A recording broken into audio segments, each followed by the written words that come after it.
Bonjour à tous. Société Générale cherche 700 ingénieurs sur les 2300 postes qu'elle ouvre au recrutement cette année. C'est beaucoup et ça va pas être facile parce que les ingénieurs et informaticiens ne rêvent pas tous d'aller travailler pour cette grande banque française. C'est pas moi qui le dis, ce sont les diplômés eux-mêmes, si l'on en croit les palmarès des entreprises préférées des ingénieurs, où la première banque se retrouve à la 38e position, tandis que les Airbus, Google, Thales, Dassault, Safran trustent les premières places et les CV. Alors, la banque est-elle condamnée à être un choix par défaut pour un ingénieur?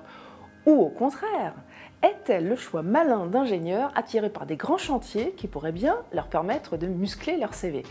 Les réponses d'Odile Grassard, la directrice du recrutement de la Société Générale.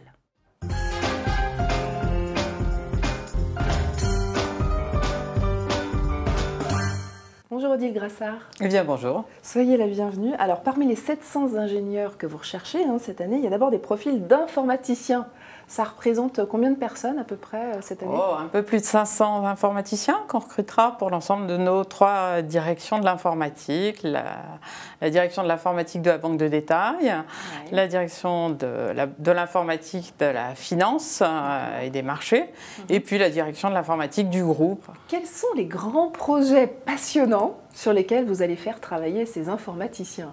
Parce que je le disais avec un petit peu d'ironie tout à l'heure, ils ne rêvent pas tous de venir travailler, enfin tous les informaticiens ne rêvent pas de venir travailler dans une grande banque. Alors c'est quoi les projets passionnants sur lesquels ils vont travailler chez vous? Alors, ils ne le savent pas, mais finalement, la banque est un énorme terrain de jeu pour des informaticiens parce que la banque, c'est une industrie de données et que l'informaticien, il va savoir traiter de la donnée, simple ou complexe, l'organiser, la faire parler et lui donner du sens pour servir les besoins de nos hommes de métier, que ce soit les besoins de la banque des particuliers pour répondre aux besoins des clients ou aux besoins de la banque de financement, des grandes entreprises ou aux besoins de la banque de marché ou à l'international, puisque nous sommes présents dans 76 pays, aux besoins de l'ensemble de nos implantations. Donc là, on est sur les data. Donc en fait, vous avez besoin d'informaticiens qui vont travailler sur les big data.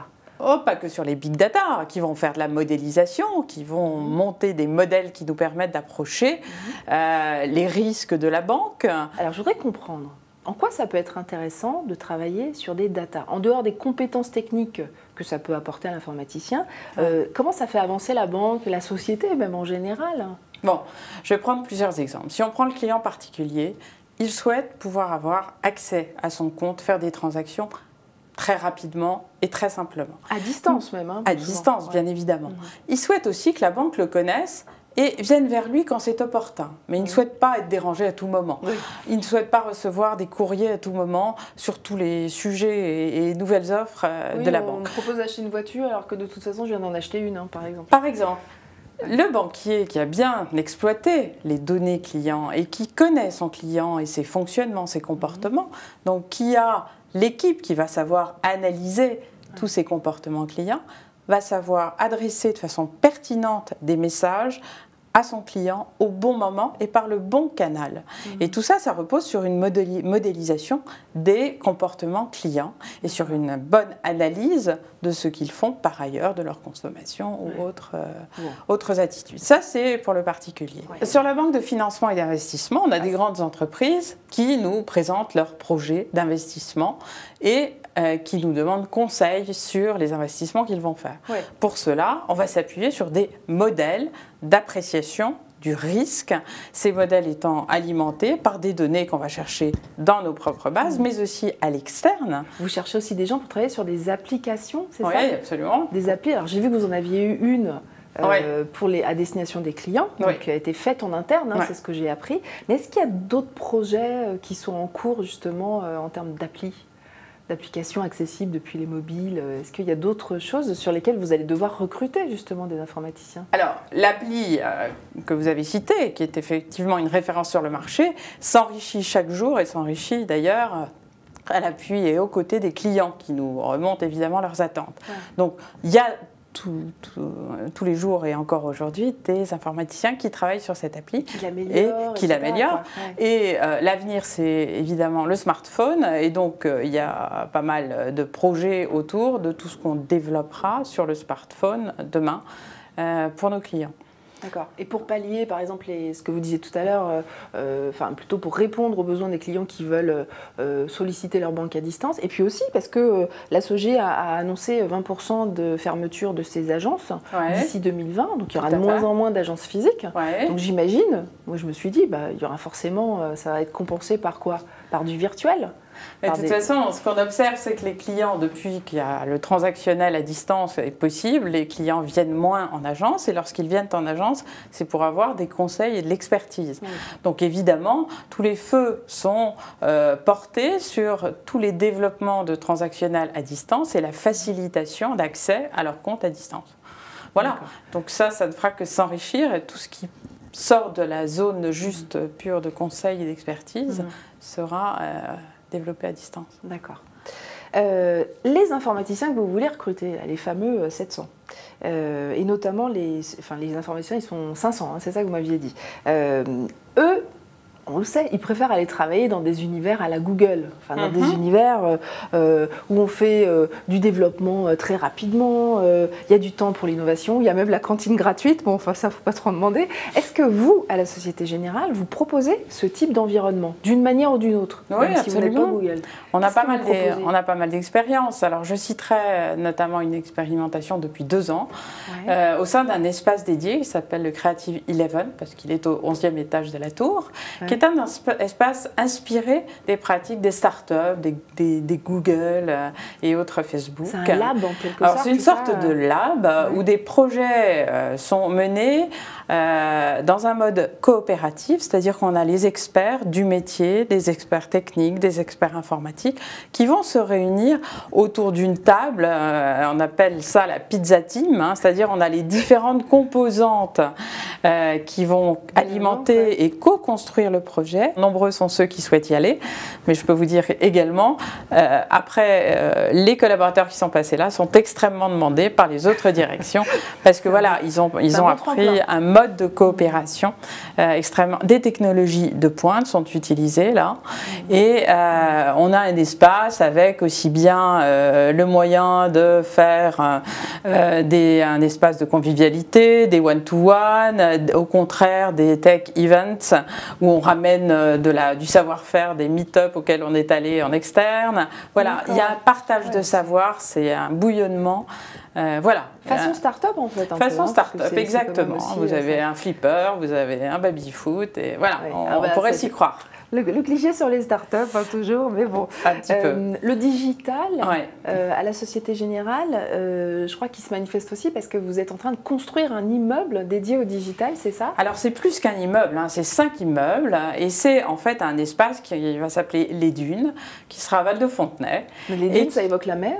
Les dunes, la rondeur, et en même temps, on compose avec effectivement le sable qui va et qui vient. Et là, il y a des courbes, et il y aura. Et ça va être la vitrine du digital de la Société Générale. À la fin de l'année, 5500 personnes du monde du digital et de l'IT au sens large vont s'installer à Val-de-Fontenay dans ces immeubles des Dunes. Ça va créer quoi? De l'émulation? Alors, c'est tout à fait ça. Beaucoup d'espaces ouverts, 1000 m² dédiés à des startups qui seront hébergés dans un mode de co-construction, de partage, d'échange. Et puis, vous aurez des espaces collaboratifs, très peu d'espaces clos. On va vraiment être dans un mode nouveau et mais ça, c'est pas forcément connu, effectivement, par les ingénieurs et informaticiens qui ne pensent pas forcément à la banque. Des univers comme ça dans la banque. Alors justement, il y a aussi, moi ce que j'ai découvert sur Twitter, vous avez créé un compte qui s'appelle SG Inside IT. Oui. Et donc vous avez des collaborateurs de l'IT qui parlent de leur quotidien. Oui, complètement. Alors, tout ça est parti de l'idée que les informaticiens ne connaissent pas le milieu de la banque ou s'en font une idée parfois très fausse. Et donc, on s'est dit, allons leur montrer quelle est la réalité, levons le voile, quelles sont la glace et montre-leur la réalité. Alors, depuis plus d'1 an, effectivement, chaque semaine, un collaborateur de la filière IT, qu'il soit en France ou à l'étranger, parce qu'il y en a aussi beaucoup à Bangalore et dans les autres pays. À Montréal, j'en ai trouvé un, Florent, voilà, il est ingénieur infrastructure de stockage. Il est à Montréal, il raconte sa mission, on va voir quelques images justement. Et alors, ce Florent, par exemple, il écrivait ce qu'il voulait. Il écrit absolument tout, c'est pas modéré. Il raconte aussi bien son projet d'aujourd'hui, sa réunion, le séminaire auquel il participe, que la cantine, l'arrivée le matin. Souvent, ils font des photos pour montrer la tour le matin quand ils arrivent. Alors, je ne sais pas, à Montréal, c'est ça? Oui, c'était à Montréal. Ce qu'il a pu prendre en photo. Il neigeait pas. Il disait que la décoration était pas mal. Voilà.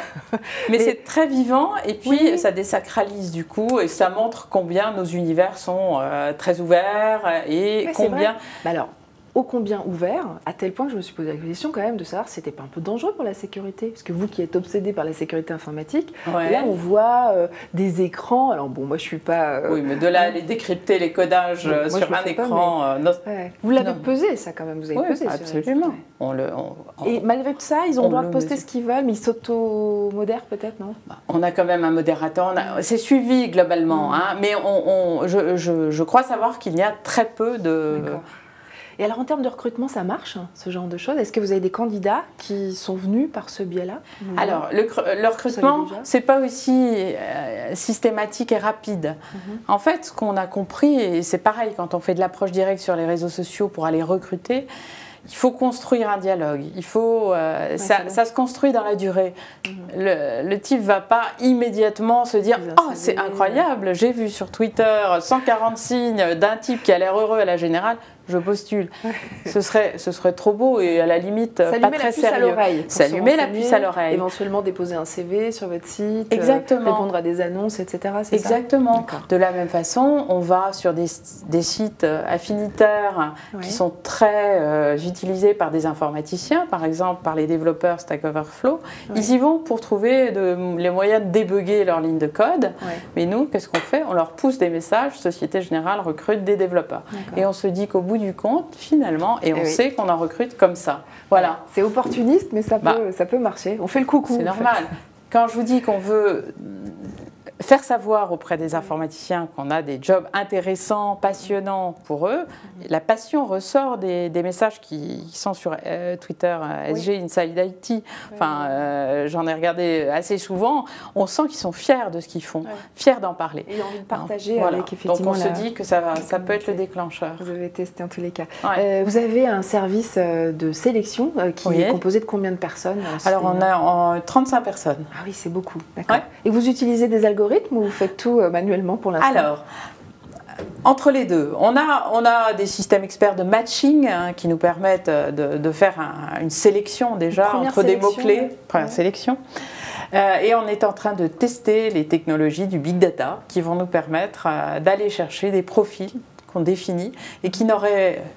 Et donc, à partir des bases du marché, l'algorithme va aller chercher des profils qui probablement n'auraient jamais pensé à nous. Reste après à nous à les convaincre avec nos arguments et avec nos métiers. Ce que vous avez essayé de faire aujourd'hui. Merci beaucoup, Odile Grassard. Merci beaucoup d'être passée par ce plateau. Merci à vous. On en sait un peu plus sur les 700 postes d'ingénieurs que recrute la Société Générale cette année. N'hésitez pas à réagir à cette interview, à poser vos questions si vous le souhaitez. À très bientôt.